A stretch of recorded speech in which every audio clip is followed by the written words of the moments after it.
After Jesus died on the cross and was raised from the dead, he spent time with his disciples.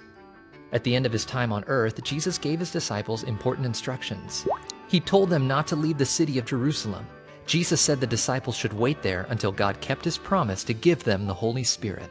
Jesus reminded the disciples of John the Baptist. John had baptized people with water when they turned away from their sin and turned to God.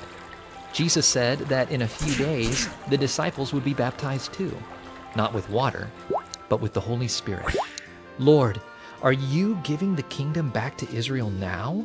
the disciples asked. God was with his people, the Jews, but they looked weak.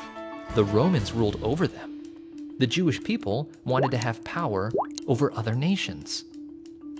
Jesus did not say yes, but he did not say no. "The Father knows when the time is right," he said. Then Jesus said, "But you will receive power when the Holy Spirit has come on you. You will be my witnesses in Jerusalem, in all Judea and Samaria, and to the ends of the earth." As Jesus' witnesses, the disciples would tell people what they knew to be true. They would tell people the good news about Jesus in the city of Jerusalem, in the surrounding area of Judea, and the nearby area of Samaria, and all over the world. The Holy Spirit would be with them to help them. After Jesus said these things, he went up to heaven. The disciples watched Jesus until a cloud hid him from their sight. All of a sudden, two men appeared. The men were wearing white clothes. These men asked the disciples, "Men of Galilee, why do you stand looking up into heaven?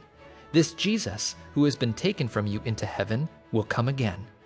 He will return in the same way that you have seen him going into heaven."